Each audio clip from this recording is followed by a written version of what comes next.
So Brianna's going to talk about first her experience here at OW and what she's done. Okay. Well, hello everyone. First and foremost, I want to thank you, Joanna. I want to thank the whole Catalyst team for putting this event together and just really thinking about me as a guest speaker, talking to students like you guys. So thank you so much. I'm really honored, and I really appreciate that too. So just to quickly introduce myself, like what Joanna said, I'm Brianna. I used to be an alum here at SUNY Westbury, majoring in media and communications. So I graduated last year, and right now I am working as a graphics production assistant and digital producer at MSNBC. And just to kind of rewind, take it back to my journey for how it all started and where it led to where I'm at right now. So, you know, like I said, I started here at Westbury as a media and communications major. And one of the first things that I've done when I came here was being involved with the Catalyst. Started off as a staff writer and then move on top to being executive editor. And in addition to that, I also was involved with OWTV. I was involved with them in any way possible. I mean, I used to host and produce content for them. Like for an example, I hosted 2 series for OWTV. One is called The Weekly Brief, and the other is called Let's Talk About It. And yeah, so pretty much my background and skill set involves the print and digital side, but also the television side. Honestly, I knew that while I was involved with Old Westbury, I knew that the television route was something that I wanted to take. Just to give you a little bit of a backstory of how that idea came about, and I don't think I ever told this story, not even to Professor Payton, which I know she's on right now, but I remember I took her writing for media class, and she used to take us to the OWTV studio where we had 2 class sessions. So we're pretty much learning how to be on camera, you know, so in other words, take on the anchor role. You kind of also learn the behind the scenes, like in the control room.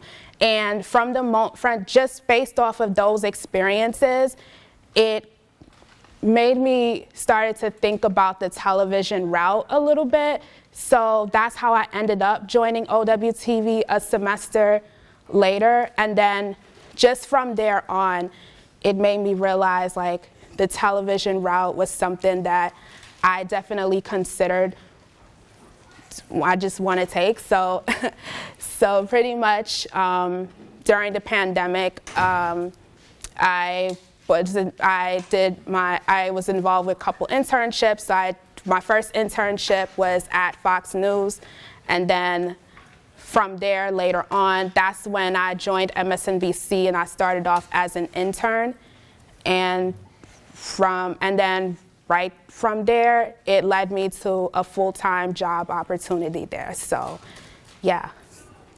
So what was life like after graduating? What was life like after graduating? I would say life was just pretty much chill for me because I graduated early in December of 2021, and of course commencement wasn't until last year in spring of 22. So it was really good, you know, the fact that at that time I had just got my full-time job opportunity at MSNBC. So I was working as a graphics production assistant and a digital producer for Politics Nation.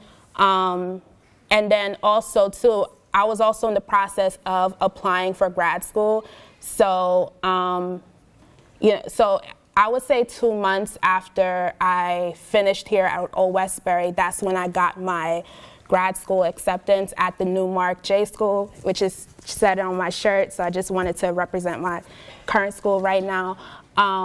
But yeah, it was pretty much it was pretty much a chill experience overall too. I felt like during those months it gave me a mental break too, but it was also a good way for me to prepare for the next chapter in my life. But yeah, it was pretty chill. Can you talk a little bit about how the process for applying to grad school was, your decision to go to grad school right after you graduated and stuff like that?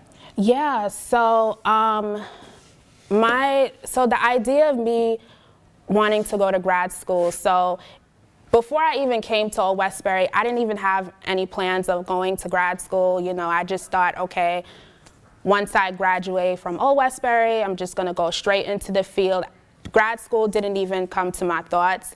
I would say it wasn't until maybe, I would say during the end of my freshman year, going on to sophomore year, that's when I started thinking about it, especially when some of the alums that I know that was students at the school during that time, they were in the process of applying and just getting ready to go to grad school. So I think their stories had kind of inspired me to think about grad school, especially as time went by and I felt like there was certain areas and in journalism or certain skill sets that I wanted to just improve on. I just wanted to learn more about. I was just so curious about. So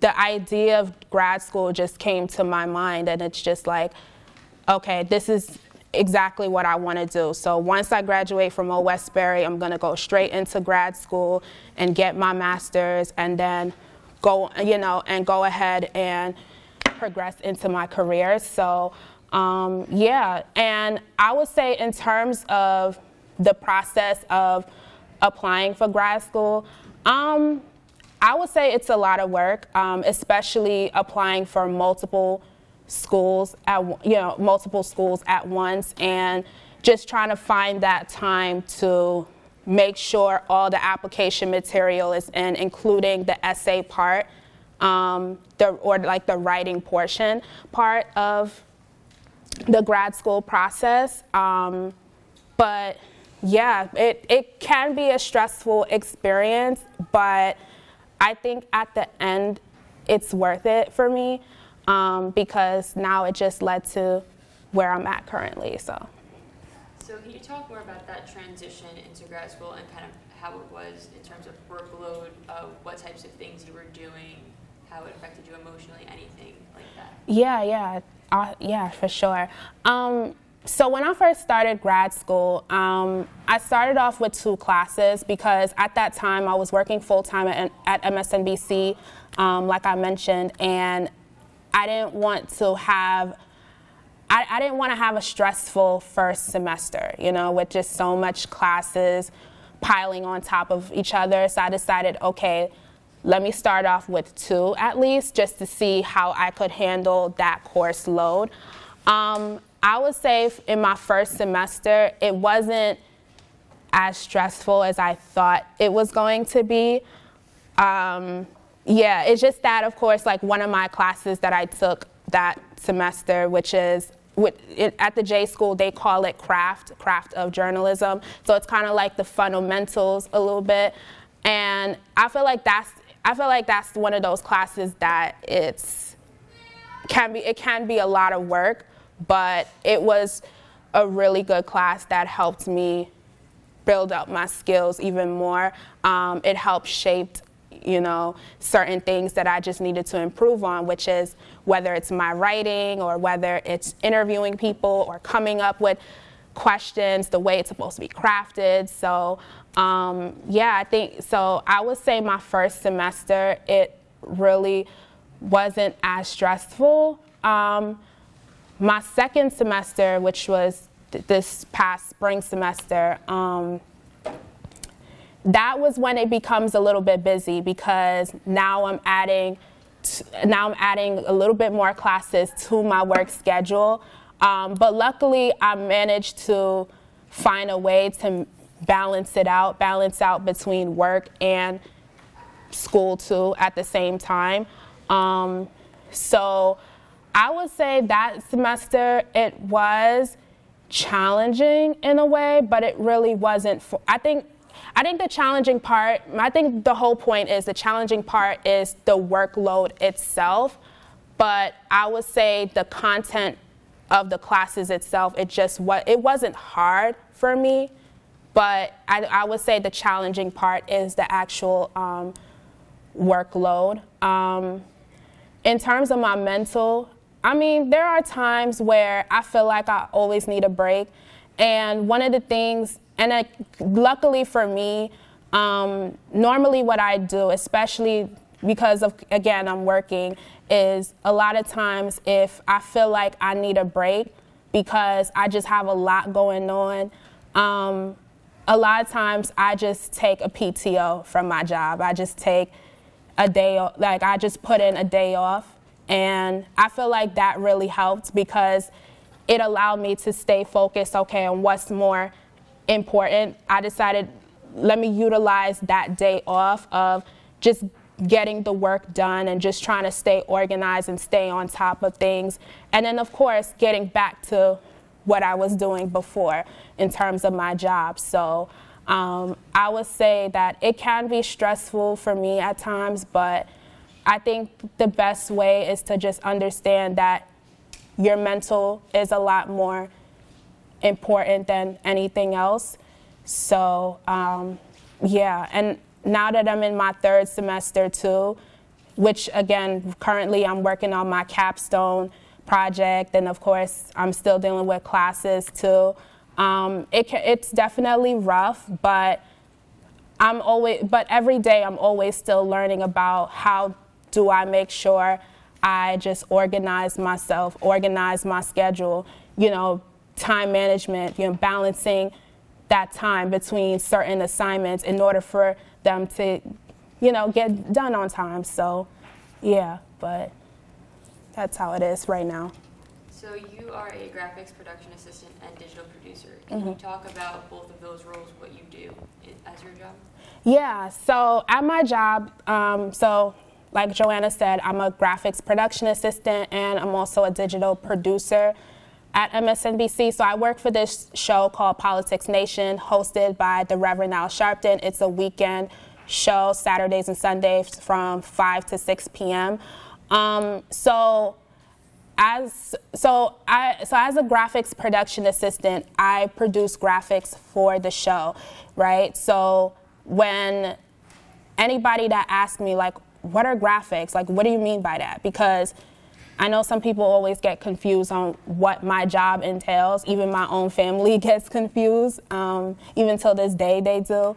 So I would say for graphics, what I mean by that is pictures, right? Line graphs or bar graphs that needs to be showed on screen for the viewers to watch, right? It could be anywhere, it could be anywhere with, I don't know, let's say a spokesperson or let's say a politician or whatever makes a statement. You'll have a 16 by 9 box where it shows the quote of whichever they say, and then the picture of that person, and it will be right up on screen. So, so that's what I normally do.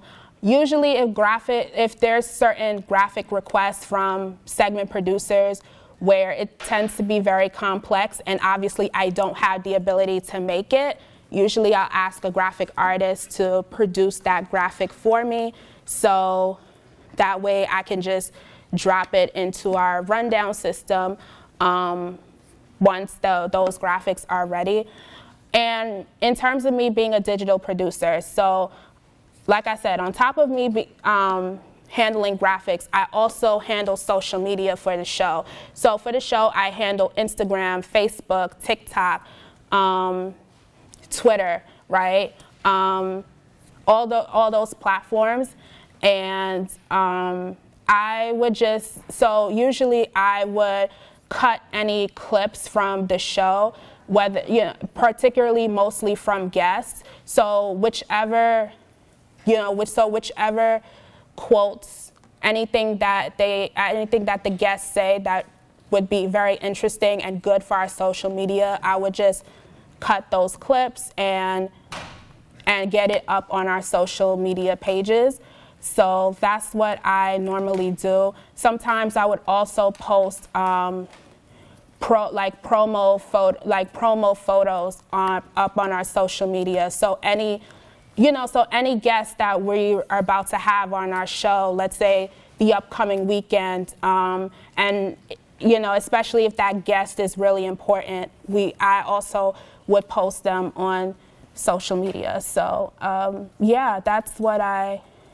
so that's what my job also entails too. And then just to quickly add on to that too, like this past year, I took on the role as being a substitute tape producer. So sometimes I would either work for Politics Nation or for other shows and fill in as a tape producer. So a lot of times I would work with tape editors and getting VOs and SOTs to be cut to be put for our show. So that's what I've been doing. Do you go to the office, or do you have any online work, or is it like hybridly, especially in this climate now? We have like a lot of different opportunities for how you choose to work. So what do you do?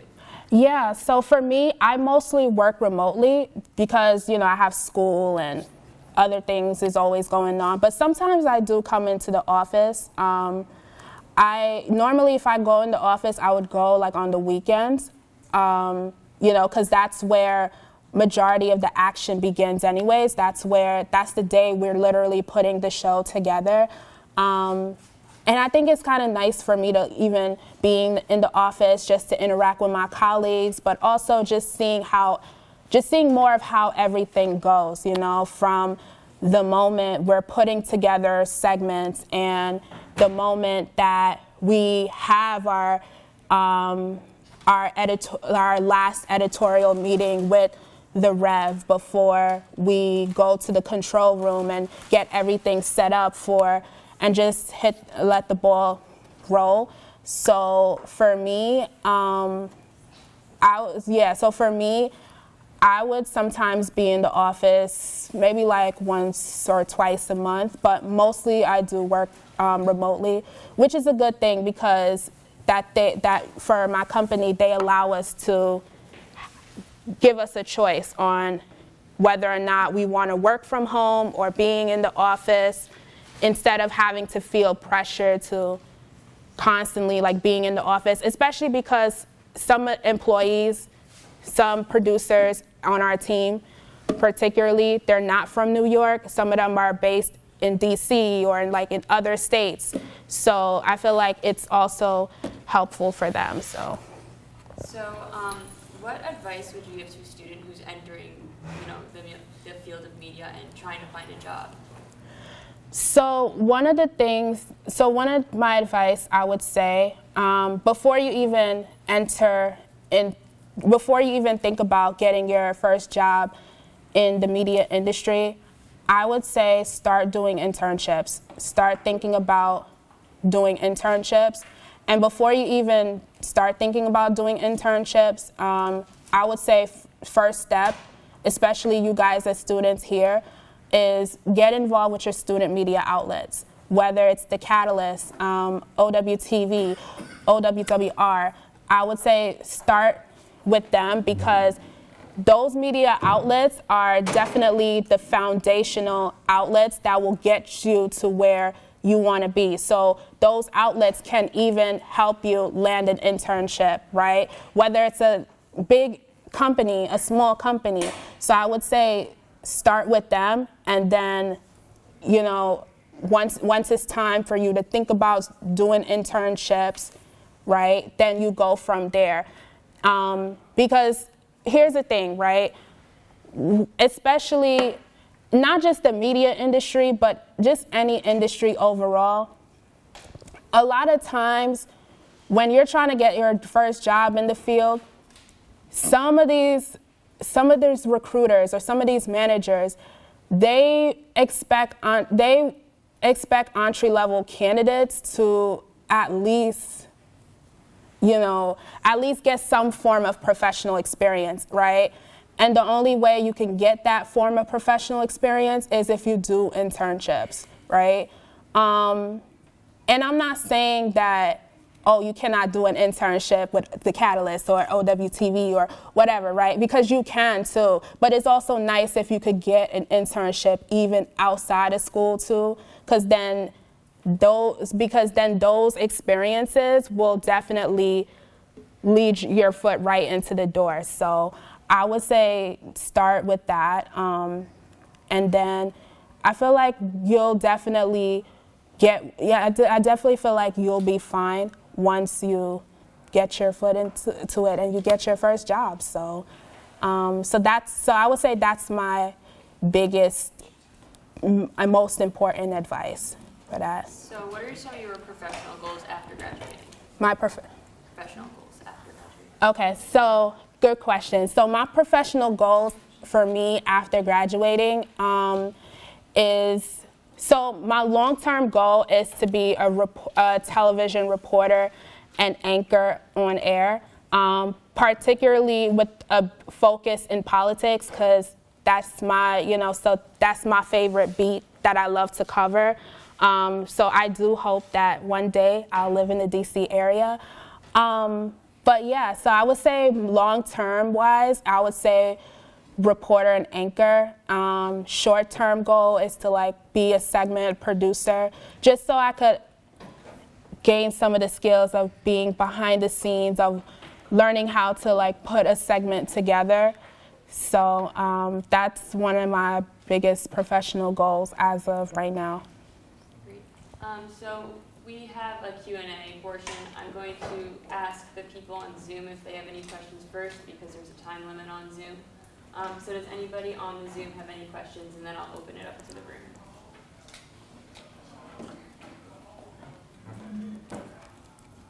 So I'll open it up to you guys. Do you guys have any questions for Brianna? I got a question. You kind of answered it, but I wanted to know, is there anything that you feel like students may overlook that might be more important down the road? For example, building a portfolio or something like that. Is there anything you feel like you might have overlooked while you were a student, or you noticed that students do overlook that is way more important down the road once you're actually in the workspace? Yeah, so I would say, the example you mentioned about building a portfolio, definitely is one of those things that I feel like students tend to overlook at times, because sometimes you may not realize how important a portfolio is until you're trying to get your job into the industry, right? Especially when, recruiters, they want to know more about you, right? They want to see any past clips. When I say clips, I mean past media work that you've done. And I would say that's definitely an important part, because how can they get to know the real you? How can they get to know what you bring to the table if you don't have a basic portfolio, right? So I just think that it's one of the things that students, maybe some students tend to overlook at times, but I would say while you're here, definitely start building that portfolio. And just to add on to that too, especially if whether you're almost done here at Westbury or whatnot, I would say a class that I think a lot of students should definitely take is student media portfolio. So, yeah. Yes. Talking about portfolios, what can you say is more important, to have a portfolio that is diverse, or to have one specifically for the field you want to end up? Like, you wanted to end up in TV, like, just to have a portfolio just with TV, like, stuff that you've done, or is more important to have, like, a diverse portfolio that touch all the outlets? Yeah, so for me, I have a diverse portfolio. So yes, even though I am more into the television route too, I still have past works that's in the print and digital side too. Even for me, like right now, for me as a student at the Newmark J School, I would also write articles for even my school's news outlets. So at the J School, we have the news outlets called the New York City News Service, and we have the South Bronx outlets called Mott Haven Herald and Hunts Point Express. So I have one article that is published by the New York City News Service, and I have another one that's by, Mott Haven Herald. And I have some more on the way too that should be able to be up and published as well. So for me, just to answer your question, I would say it's nice to have that, diversity, because then again, at least it shows that at least to me, it shows that you're not just that person that's more narrow-minded, you know what I mean? So I would say, the diverse portfolio would be nice too, because then at least you could bring all those skill sets to the table. It's not just one. So, and just to add on to that too, I feel like it's important. It's nice to have a diverse skill set, because regardless of what route you're going to go into, even for someone like me who's in the television route, it's still important for me to have a good writing skills too, right? Because in television, you got to learn how to write anyways. And if you don't know how to write, that's a problem, right? So I would say it's nice to have that diverse skill set, because a lot of times you're going to have to need it anyways, especially as you're performing on the job. So. Any other questions? Yes. Yep. How has your networking between Fox and MSNBC helped your growth so far in the industry? Yeah, so I would say for me, when I first started interning at Fox during my time here at Westbury, I would say it helped me. This was my first time experiencing the television world in a professional sense, even though I was remote at the time because of the pandemic. So I would say it helped me understand even more on how things worked when it comes to certain tasks that I've done, whether it's cutting a VO, right, or a SOT for the segment producers so they can have it for their segments, whether it's learning how to create a banner, right, and even learning how to just do the research portion for a segment. So I would say those kind of skills definitely helped me along the way when I made my transition to MSNBC, because again, like I mentioned before, I started off as an intern before I got to where I'm at right now. So just having those skills and just transferring them to at MSNBC definitely has helped me a lot too, and it makes the job easier for me. So to add on to that too, when you were at Fox, your experience level, did you learn a lot more than you thought you would have? Did you have a lot of experience prior to getting that internship? And if you did, or even if you didn't, how did you translate that to MSNBC? Yeah, so when I was at Fox, I felt like I learned a lot more about, TV, the TV news and whatnot. Because prior to that, yes, I was involved with OWTV, but mind you, this was during the pandemic. So, when the pandemic hit,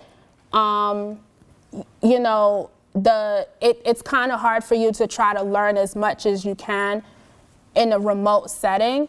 So I feel like when I started at Fox, I definitely was able to learn a lot more about the TV business than even before. And then from there on, when I went to MSNBC, again, like I said, I continued to just learn so much more to even while I was there, even till this day. So I hope that answers your question, if it does. It definitely does. I was just going to say, one thing I'm picking up on is, don't be afraid to not know something. And in those places, you'll learn it. Right. Yeah, exactly. Yeah, exactly. Thank you. No problem. Go ahead. Yes. Hey. Hi. How do you feel working with Al Sharpton at NBC? Oh my God. He's really awesome, I would say. He's really intelligent, really smart. He's not afraid to speak his mind, even when we have our 4 p.m. Meetings with him on the weekends. And a lot of times the segment producers would go over the scripts to him, because that's what we normally do anyways before he goes down on set to get ready. One thing I would say about him is that he knows how to contribute to a segment in many different ways. He knows, adding ideas for the segments, whether it's a question to ask any of the guests, for an example. So I feel like even his opinions on a certain topic definitely helps the segment producers craft their segments a lot better too. So I would say he's really good. Even when I have a conversation with him after the show, really awesome dude to have a conversation with. So, oh, you go. Yeah. Did you meet any other news anchors besides Al Sharpton on that channel? I wouldn't say, not in person, but virtually I have, for an example. So, because even when I first started interning for MSNBC, one of the shows I interned for before I joined Politics Nation was a show called Yasmin Vasugan Reports. That is also a weekend show that comes on at 2 o'clock. So I met her there virtually. Who else I met? I would say, and I think one of the things, I've been in a virtual meeting even with another host on MSNBC. I don't know if you guys heard the name, but she used to be a spokesperson for Kamala Harris before she got her show at MSNBC, Simone Sanders. So I've also worked with their team many times as well. So but I would say in person, I haven't really met an anchor or a host there, which I would love to do more. So, yeah. Terry. Hey. How has your experience at the Media Innovation Center and OWTV News translate to your real life experience, even though majority of it was online? I would say, so my experiences with OWTV, it definitely helps me a lot on the job now too, because, with OWTV, I was able to learn how to produce content, learning how to be a bit more creative behind the scenes and whatnot. And I feel like I was able to bring those skills to even to my current job too, especially when it comes to the digital producing side for social media for the show. So I learned how to be a little creative of, okay, what do I want to post for the Politics Nation platforms, for an example. So I feel like that my experiences with OWTV and the skills that I learned there definitely helped when I where I'm at right now. So go ahead, Terry. Follow-up question. How important are, or would you say for your current job, are not only deadlines, but also turnover time for the projects and things that you do? Oh yeah. Oh yeah, it's really, really important. Honestly, like when it comes to, for me, even for what I'm currently doing, it's definitely important that I get things done on time. For an example, like because I produce graphics for the show too, so usually on the weekends, like the moment I wake up and just log on to my computer, I would start putting in graphics for the segment producers right away. And usually I would be done with graphics by maybe like 1 or 2 o'clock the earliest too. Unless if there's a graphic that a segment producer puts in, I would say an hour or a few minutes before the show that I have to quickly turn around and do.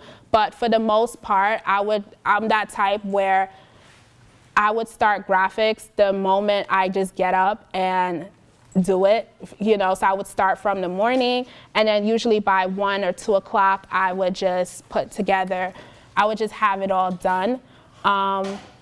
And so my point is that yes, deadline is important because you want to make sure that everything is just done on time, whether it's your stories, for an example, or anything that you're producing, right? So, that's just how it is in the journalism industry, regardless of what field you're going to, whether it's print, digital, television, radio, deadlines is important. So, yeah, I cannot stress that enough. So, your question? All right, so you was like how you do spend a lot of your time online and you probably go in like Saturdays and Sundays. When you go in, it's like you in that office, because I know NBC got like 1,001 departments. Oh yeah, they do got 1,001 departments. Run into like Tina Fey, anybody? I haven't run into those people per se, but usually when I go into the office, it would, in my office space, there would be me and some of the producers there, because like I said, some producers on my team, they don't live in New York. They actually are based outside of New York, so some might be in, some might live in DC, some might live in LA, for an example. So anytime I would go into the office, it would be me and some of the producers there too. I'll let the show you're on. Yeah. Yeah, so it would be me and some of the producers there. And of course, I would just see everybody else maybe either walking by or even like in the control room. So, yeah. Any questions? Go ahead. In the workplace, since you started working at whether either Fox or MSNB, do you feel like there's been any sort of discrimination or any challenges due to either your race or your gender? I haven't faced that while I was there. Thank goodness for that. Honestly, I think even where I'm at right now, one thing about NBC Universal as a whole, they're very known for their diversity and their inclusivity.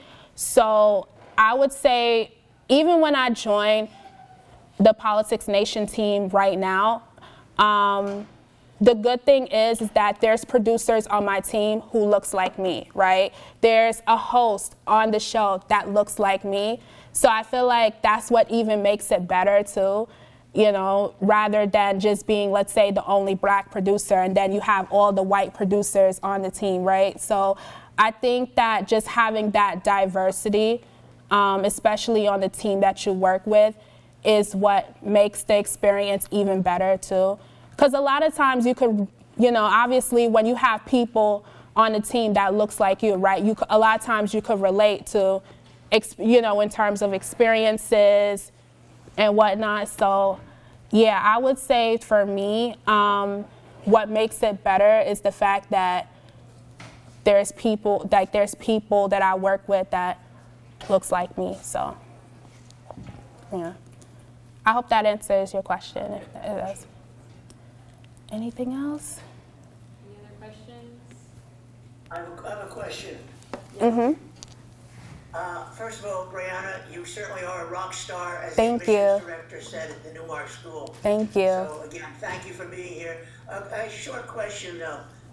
People always ask, what about going to graduate school? Should they go to graduate school at all? Should they go to graduate school right away after graduation, or should they take a leave to work? What are your thoughts? That's a great question, by the way, Freeman. I'm glad you brought it up. For me, here's the thing, and I've thought about this a lot too. I'm usually not the type of person where I like to shove this whole grad school message down in people's throats, right? Because at the end of the day, everybody's is different in so many ways. As a lot of you may know, in the industry, grad school technically is not required, right? Because the education requirement that you need is a bachelor's. But, of course, you do have some like me who are currently in grad school. So one of the main things I would say is that I feel like regardless if you go to grad school or not, either way you could still be successful into the industry.